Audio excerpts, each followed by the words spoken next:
Assalamualaikum warahmatullahi wabarakatuh. Alhamdulillahirabbil alamin wa bi ni'matihi tatimmus shalihat.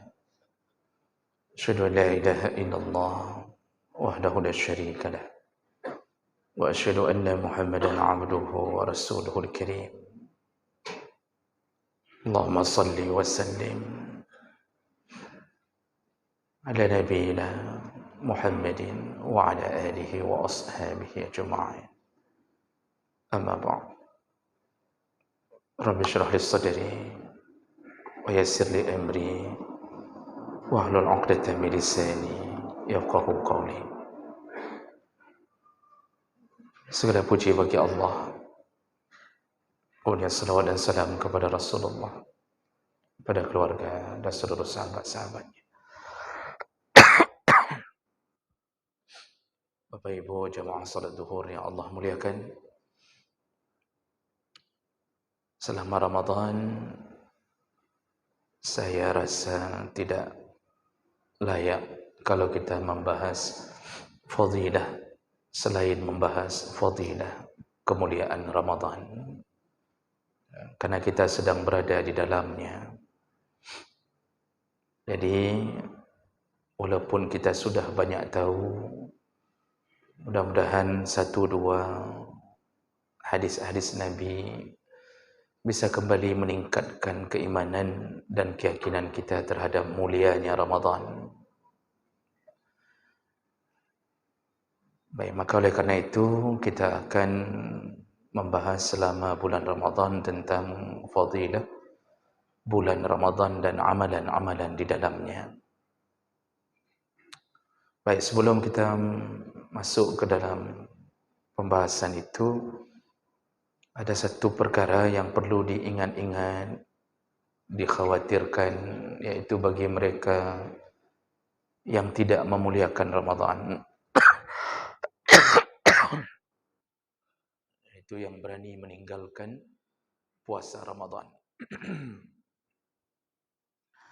Ada satu ancaman yang telah dikabarkan oleh Nabi sallallahu alaihi wasallam tentang siksa orang-orang yang tidak berpuasa dalam Ramadan. Hadis riwayat Ibnu Khuzaimah dan Ibnu Hibban dan disahihkan oleh Imam Albani dari Abu Umamah Al-Bahili radhiyallahu anhu, sami'tu Rasulullah sallallahu alaihi wasallam yaqul, aku mendengarkan Rasulullah berkata, bayyana ana naimun atani rajulani fa akhaza bi dhub'i. Ini kata Rasulullah, ketika aku sedang tidur, tiba-tiba ada dua orang malaikat yang mendatangiku. Fa ataya bi jabalan wa 'izzan faqala is'ad. Lalu mereka membawaku ke satu bukit. Lalu mereka berkata, naiklah ke bukit itu wahai Muhammad. Faqultu inni la utiquhu. Lalu Nabi mengatakan, aku tidak bisa, tidak mampu naik bukit ini. Faqala, lalu kedua malaikat itu berkata, inna sanusahhiluhu lak. Kami akan membantu engkau. Fasa'idtu. Lalu aku naik ke bukit itu dengan bantuan dua malaikat itu. Iza kuntu fi sawa'il jabal. Ketika aku berada di tengah-tengah bukit tersebut, izan bi aswatin syadidah, terdengarlah suara teriakan yang paling dahsyat, teriakan orang yang tersiksa. Qultu, lalu Rasulullah berkata, ma hazihil aswat, suara apa ini? Dia bertanya kepada malaikat. Qalu, lalu malaikat menjawab, hadza awaun ahli nar. Ini suara yang keluar dari calon penduduk neraka. Summa antaliq bi fa iza ana biqaumin mu'allaqin, lalu aku berangkat dan melihat bahawa suara itu ternyata berasal dari qaumun mu'allaqin bi'araqibihim musyaqqaqah asdaquhum, iaitu keluar suara dari orang-orang yang digantung oleh Allah dan kakinya ke atas dengan urat yang dirobek. Jadi urat kaki dirobek, digantungkan kaki ke atas, lalu rahangnya mengeluarkan darah. Jadi keluar darah dari rahang mulutnya. Qultu man haula, lalu aku bertanya, siapa mereka? Qala, lalu dua malaikat tadi menjawab, allazina yuftiruna qabla tahillati shaumihim, yaitu mereka orang-orang yang berbuka puasa sebelum waktunya berbuka. Ini contoh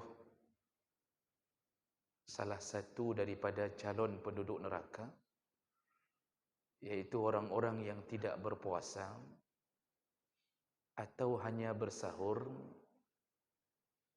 tapi berbuka puasa sebelum waktunya tanpa uzur,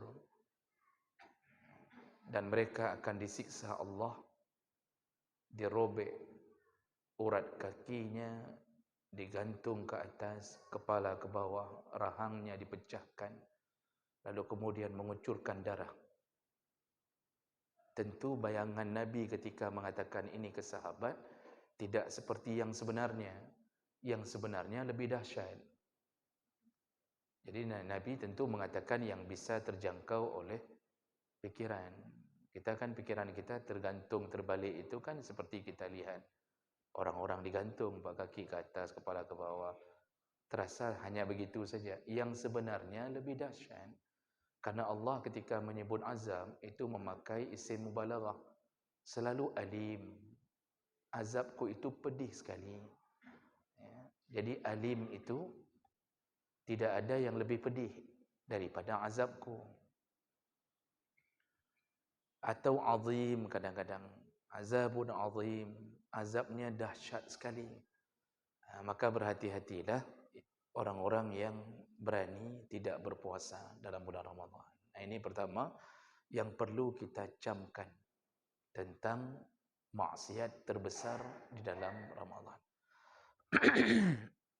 Kita mungkin sesama orang salat, sesama jamaah masjid, mungkin kita tidak, seakan-akan tidak yakin ada orang seperti itu. Tapi kalau kita keluar, banyak yang tidak puasa. Banyak. Ada yang tidak puasa dari rumahnya, tidak puasa. Dan itu semua faktor daripada pendidikan orang tua. Itu mereka yang tidak puasa. Walaupun ribuan kalimat mereka ucapkan bahawa mereka sayang pada orang tua mereka, sedangkan yang sebenarnya mereka sedang menyiksa orang tua mereka melalui dosa-dosa yang dilanjutkan. Kenapa anak kita enggak puasa? Karena kita tidak mendidiknya. Makanya di dalam semua kitab-kitab, urusan menyuruh orang berpuasa itu dikiaskan ke salat. Dari umur 7 tahun sudah disuruh puasa. Dan apabila 10 tahun belum mau puasa, fadribuh, pukullah. Disuruh pukul. Anak-anak yang 10 tahun belum mau puasa, pukul. Dan itu kiasannya ke salat. Mendidik puasa itu dari umur 7 tahun. Lalu anak-anak yang di bawah umur 7 tahun, apakah perlu kita didik puasa? Kalau mau didik lebih baik, tapi jangan dipaksa. Jadi jangan memakai unsur paksaan sedikit pun. Karena anak-anak di bawah umur 7 tahun itu puasanya tidak sah. Tidak sah. Karena coba baca kembali, syarat wajib puasa itu baligh dan berakal.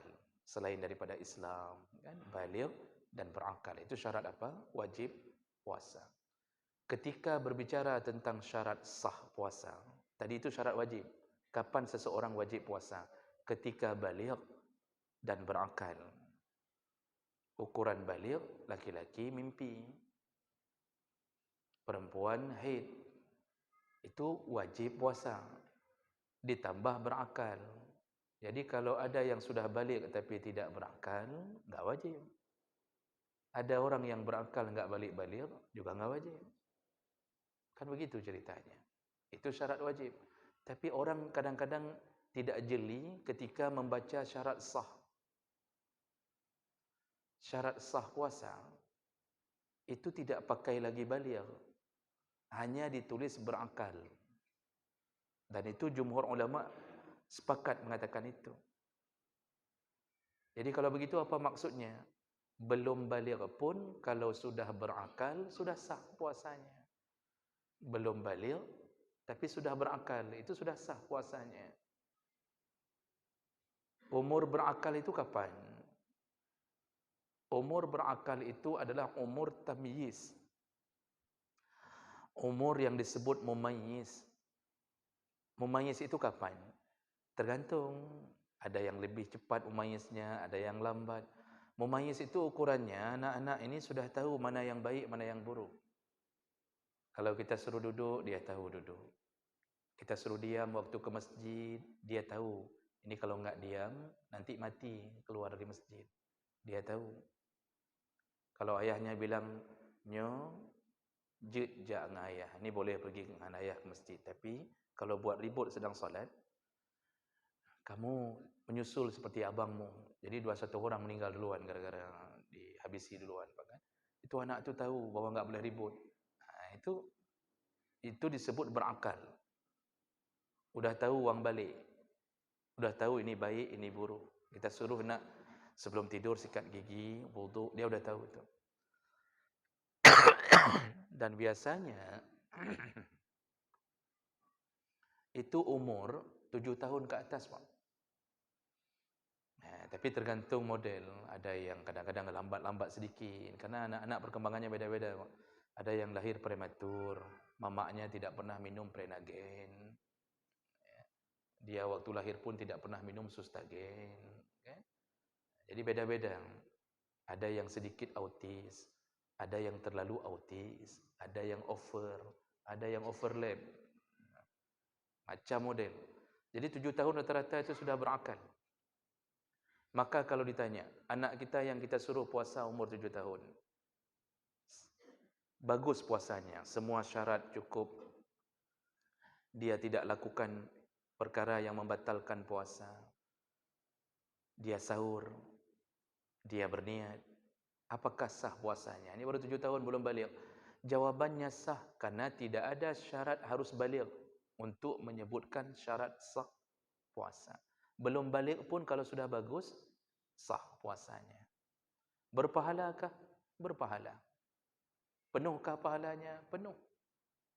Namun, karena mereka belum ada buku catatan amal, maka pahala itu tidak diberikan untuk mereka, tapi diberikan kepada orang yang mendidiknya, yaitu orang tuanya. Maka pahala itu untuk orang tua. Jadi bapa dapat pahala dari puasa anak. Tapi jangan kasih tahu sama anak. Jangan kasih tahu, Pak. Jangan begitu bapak suruh puasa anak, sehingga mulai puasa apa? Ni tahun ni adik udah umur 7 tahun, besok puasa. Tapi bapak dengar-dengar dari pengajian, kamu tu belum ada catatan amal. Jadi pahala puasamu untuk bapak sama mama. Kamu enggak ada pahalanya. Jadi anak itu nyawut apa? Enak kali bapak. Adik yang puasa, bapak dapat pahala. Ini kalau kita tanya yang bangai bapak atau anaknya, kan begitu kita tanya. Nah, jadi jangan kasih tahu, Pak, itu rahasia kita saja. Ini kalau ada anak-anak di sini jangan kasih tahu kawan-kawan yang lain. Itu sah puasanya, sempurna puasanya. Sama kayak salat juga. Itu salat anak-anak kita yang sudah umur 7 tahun ke atas. Kalau dia bisa jaga taharahnya bagus, walaupun belum sunat, dia bisa menjaga kesucian setelah kencing, dia tahu cara sucikan, dia urut-urut, dia keluarkan tetesan terakhir walaupun belum sunat. Semua cara solat bagus. Tidak dia lakukan pembatal solat, rukun semua dapat. Sah enggak anak-anak kita yang solat yang belum baligh? Sah. Coba baca kitab fiqh, tidak disebutkan baligh untuk syarat sah. Baligh itu syarat wajib, bukan syarat sah. Sah. Makanya anak-anak kita yang bagus solat, tiba-tiba berdiri di samping kita, Pak. Ini masih umur 8 tahun ni, kelas 2 SD. Berdiri di samping kita, solatnya bagus. Dia pakai jubah, peci lengkap, solat bagus. Khusyuk dia sama kita. Mungkin dia sudah 2 juz. Kita mungkin belum. Karena anak sekarang banyak yang sudah hafal Quran. Kalau bagus pendidikan orang tuanya, berdiri di samping kita, jangan diusir ke belakang, karena itu sudah sah solatnya. Jadi jangan kita tanya, gelah padum kah anak? Gelah 2 katanya. Karena dia belum kenal panggilnya ya. Lalu kita tanya, oh gelah 2? Sudah sunat? Belum kata dia. Oh belum sunat ke belakang, belum sunat ke belakang. Kita pikir sunat itu bahagian daripada syarat sah. Tidak. Sunat itu hanya pelengkap, dikhawatirkan tersimpan tetesan. Kalau dia pintar, diajarkan nak cara cebok begini, pintar. Sah, walaupun belum sunat. Jadi sunat bukan, coba baca fikih. Ada tertulis sunat di dalam syarat sah. Enggak pernah ditulis. Semua mazhab enggak pernah tulis. Cuma itu untuk berjaga-jaga. Walaupun belum sunat, sah. Jadi jangan kita kira, karena orang hari ini mengira sunat itu syarat sah salat. Makanya ada yang tanyanya ke sunat. Udah sunat? Belum, ke belakang. Nanti kalau ada mu'allaf baru masuk umur 60 tahun, udah sunat? Belum, ke belakang. Kita suruh ke belakang mu'allaf 60 tahun. Fikir mu'allaf, telah aku tambang Islam. Keluar lagi dia dari Islam yang model-model. Gara-gara menghadapi orang-orang bodoh begini. Jadi jemaah mendaka Allah Subhanahu wa taala, ajarkan anak-anak kita untuk puasa. Masya Allah, pahalanya untuk kita. Namun satu yang selalu di mana-mana saya ulang-ulang, jangan terbiasa mengajarkan puasa setengah hari. Kita ini kan dari dulu dididik puasa setengah hari. Kita puasa dari kelas 1 SD. Lalu orang tua mengatakan, nak puasa setengah hari aja. Enggak apa-apa, setengah hari aja. Kita kira puasa setengah hari itu dapat pahala setengah. Jadi kalau 2 hari puasa, setengah-setengah, 1 berarti pahala puasa. Jangan biasakan pahala mendidik anak puasa setengah hari. Enggak ada manfaatnya. Ini gara-gara kita terbiasa puasa setengah hari dari kecil, sampai tua masih ada yang puasa setengah hari. Coba bapak lihat ke waduk-waduk sana, daerah-daerah waduk dekat-dekat sama Cunda Plaza. Banyak yang puasa setengah hari. Luhur kayak baju hubu. Jadi bagaimana cara didik anak? Puasa 1 hari nak. Oh lapar sekali nanti. Udah mentet-tet dia jam duhur mentet-tet. Enggak sanggup lagi, suruh makan. Jangan siksa anak yang belum wajib puasa. Itu kan belum wajib tu. Jangan siksa, wajib nak. Jangan coba-coba buka. Kalau buka awas ini. Jangan bilang itu, Pak. Makin mentet-tet dia. Oh lapar sekali, kita sudah lihat dia mata sudah membelalak, Pak. Keringat keluar bercucuran. Buka, jangan bilang buka. Makan nak, makan. Habis makan sambung lagi puasa. Yang penting nanti 1 hari kita buka bersama. Jadi terpatri di dalam otaknya bahwa puasa itu 1 hari. Besok bertambah baik. Jadi ini yang perlu kita ingatkan kembali, didik anak-anak untuk puasa. Ya. Jadi jangan sampai kita merasa puasa itu hak asasi manusia. Jangan sampai tertipu oleh undang-undang pelindungan anak. Anak tidak boleh dipaksa, anak tidak boleh ini, anak tidak boleh itu. Gara-gara itulah kita banyak sekali hari ini anak-anak kita hancur. Bukan melindungi anak, menghancurkan anak itu undang-undang itu. Jadi jemaah mendaka Allah, ini bahaya bagi mereka yang meremehkan puasa Ramadan. Baik, berikutnya.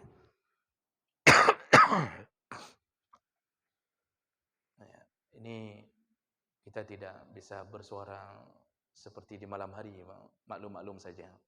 Ya, saya sedang puasa. Bapak puasa? Dah kan ada nampak. Karena kalau malam tu biasanya kan ada aqua gelas di sini kan. Masya-Allah, ini tidak ada, ya. Baik, berikutnya fadilah Ramadan. Ya, ini kita mulai masuk ke dalam pembahasan fadilah, keutamaan Ramadan yang sedang kita hadapi. Yang pertama, Ramadan itu ya, mulia karena diturunkan Al-Quran di dalamnya. Jadi kemuliaan Ramadan itu puncaknya, salah satunya, tapi itu paling puncak karena Al-Quran diturunkan oleh Allah, dipilihkan Ramadan untuk tempat atau waktu turunnya Al-Quran. Allah sebutkan di dalam Al-Baqarah 185, Syahrul Ramadan alladzi unzila fihi Al-Quran.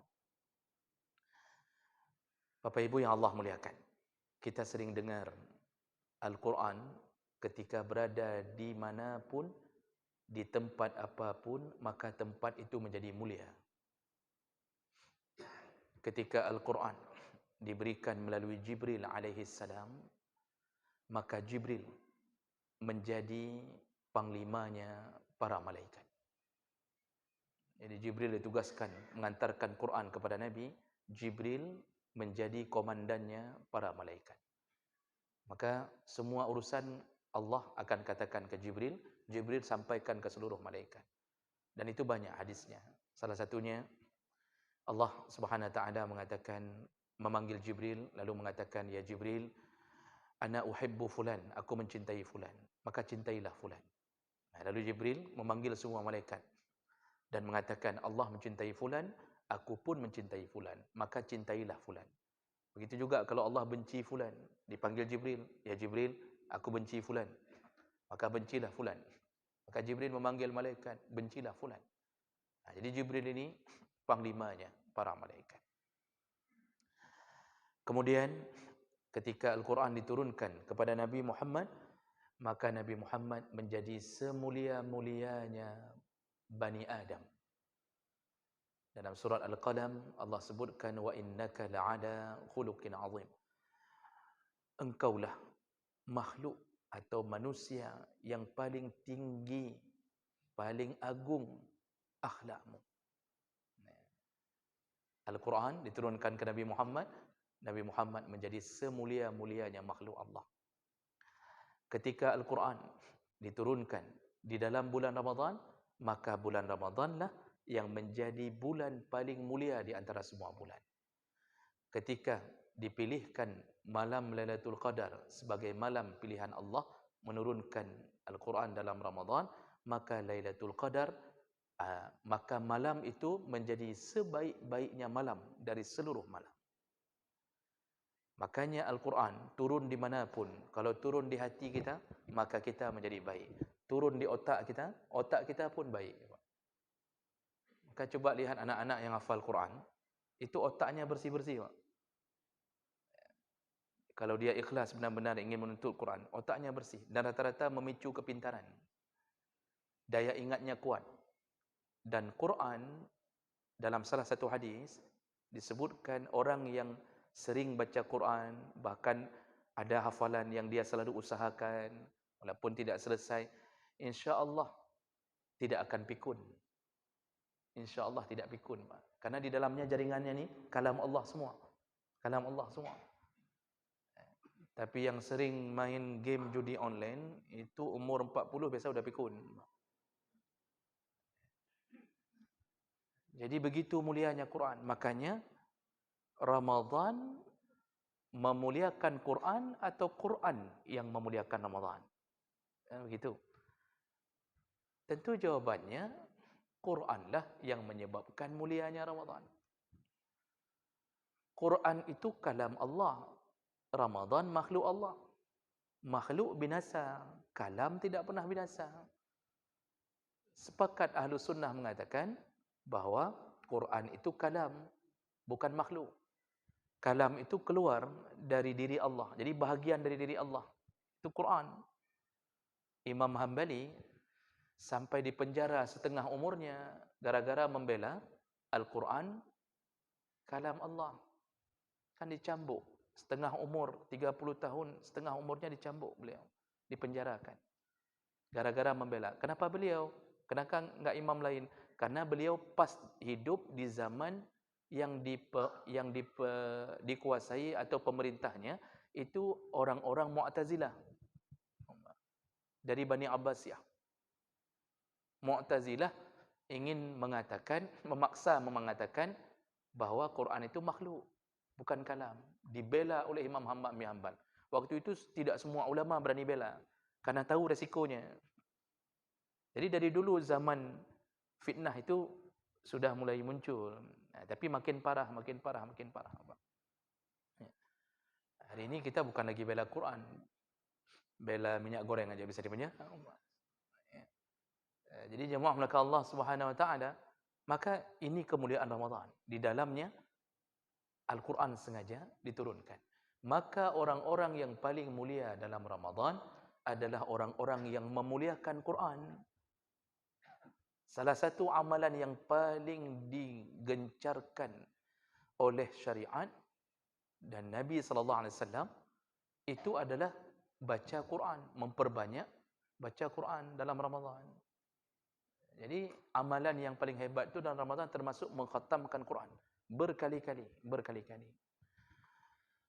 Makanya Imam Az-Zahabi memberi kesaksian bahawa Imam Syafi'i khatam Quran dalam Ramadan 60 kali.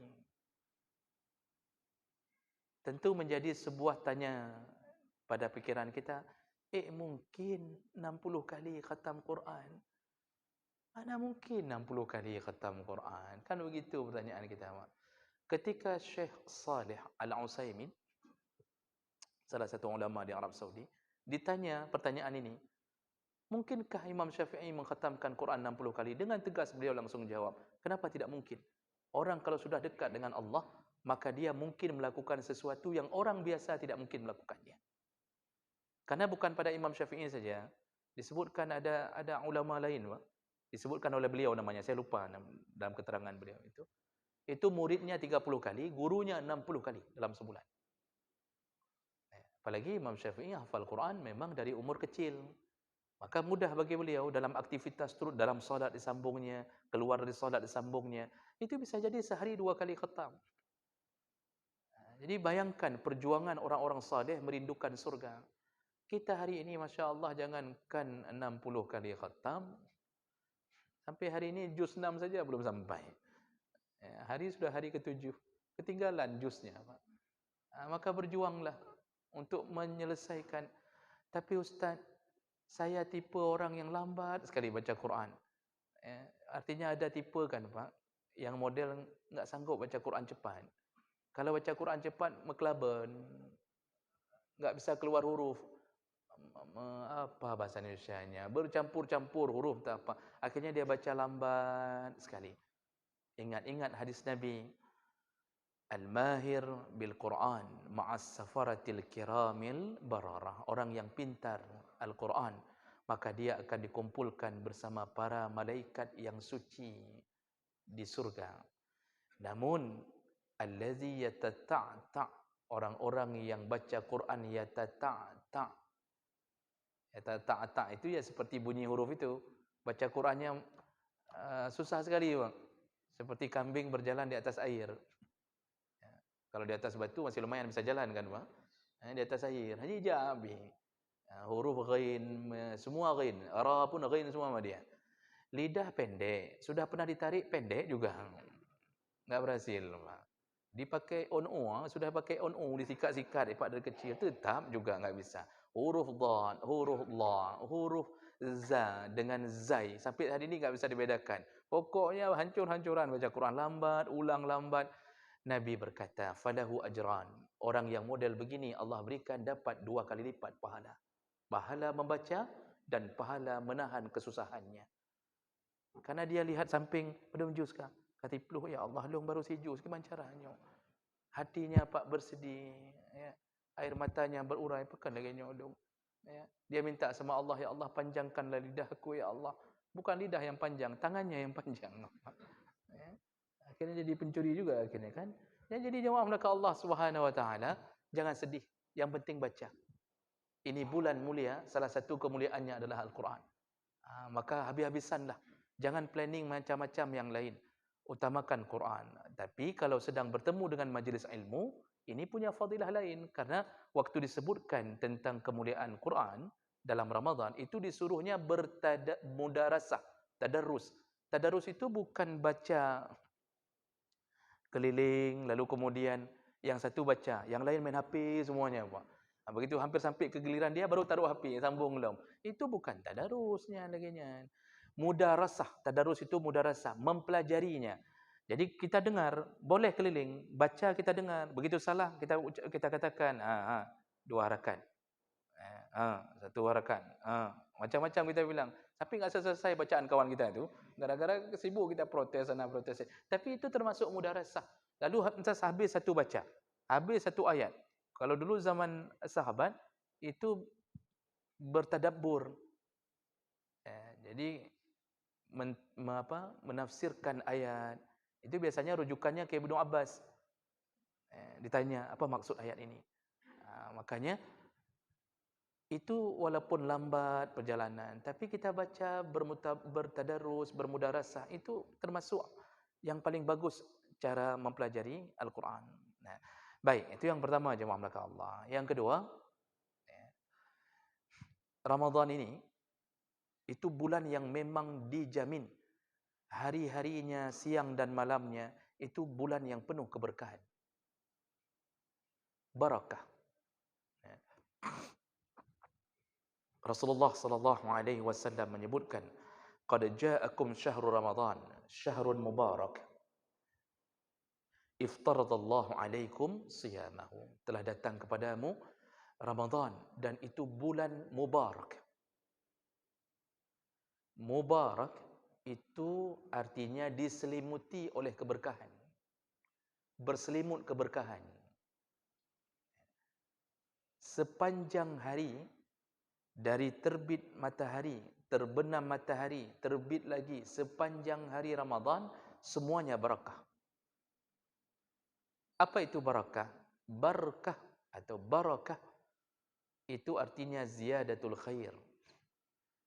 Ziyadatul khair, iaitu banyaknya, bertambah-tambahnya kebaikan. Jadi semua baik, semua baik. Ketika nafas kita dipacu karena menahan lelah, maka nafas itu pun menjadi sumber kebaikan. Ketika mata kita memandang mushaf, maka Allah beri pahala berkali lipat.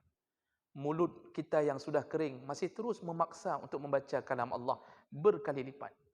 Uang kita sedekahkan dalam Ramadan berkali lipat.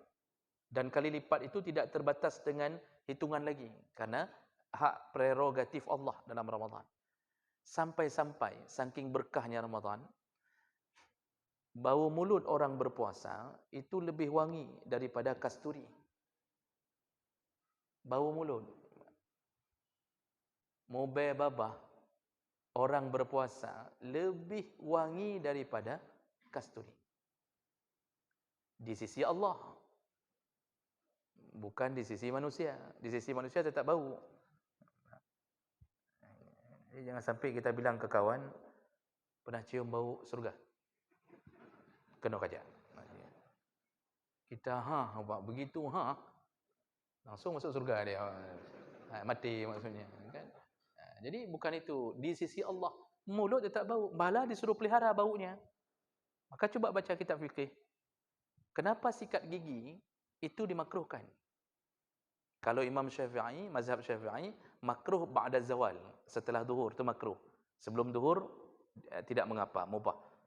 Dari sisi mazhab yang lain, tidak mengapa, namun makruh. Jadi semuanya memakruhkan. Kenapa? Jangan membuat mulutmu wangi. Biarkan bau. Biasa aja, bau. Kata orang, mubai tak babah. Memang, ini bau kasturi. Jadi, biarkan bau. Dan jangan minder. Tutup mulut di mana-mana, tutup. Ini yang pakai masker, apakah ada rencana menutup mulut? Jangan minder. Memang kemuliaan Ramadan. Itu barakah. Itu sampai segitunya barakah. Subhanallah. Maka orang berfikir Ramadan itu berkahnya di siang aja. Sampai berbuka puasa. tahan buka puasa. Begitu waktu berbuka, dia menghilangkan keberkahan itu. Dia pikir enggak ada lagi berkah malam. Maka banyak orang puasa siang tidak melakukan ibadah di malam hari. Tarawih enggak pernah. Karena mengira berkah itu cuma siang. Tidak. Siang malam berkah. Siang malam berkah. Tidur. Misalnya tidur nih. Kita udah capek tarawih. Udah baca Quran sampai jam 12. Kita tidur sebentar agar kita bisa kembali bangun. Itu tidur itu pun menjadi pahala. Tapi niatnya untuk bisa kembali bangun. Bukan berdasarkan hadis dhaif yang sering tersebar. Kan hadis dhaif ada yang tersebar ya, bahwa naumus shaim ibadah. Tidurnya orang puasa itu adalah ibadah ya. Itu pertama derajatnya tidak ada yang memungkiri bahwa itu memang hadisnya dhaif. Bahkan ada yang mengatakan dhaif jiddan. Bukan tidurnya orang puasa ibadah, tapi tidur bisa jadi ibadah kalau diniatkan kembali untuk beribadah. Ni kita tidur siang ni, habis ni bapak enggak sanggup lagi. Biar bisa sanggup nanti baca Quran lagi, maka tidur sebentar. Ambil habis zuhur tidur sebentar. Ni habis pengajian tidur sebentar. Ada yang enggak nunggu habis pengajian, dalam pengajian langsung tidur. Ada yang gitu. Bersalahkah? Tidak bersalah, memang begitu. Memang enggak masalah nyampaian. Sudah sama-sama maklum kita itu. Ya, jangankan Ramadan, tiap Jumat aja orang tidur.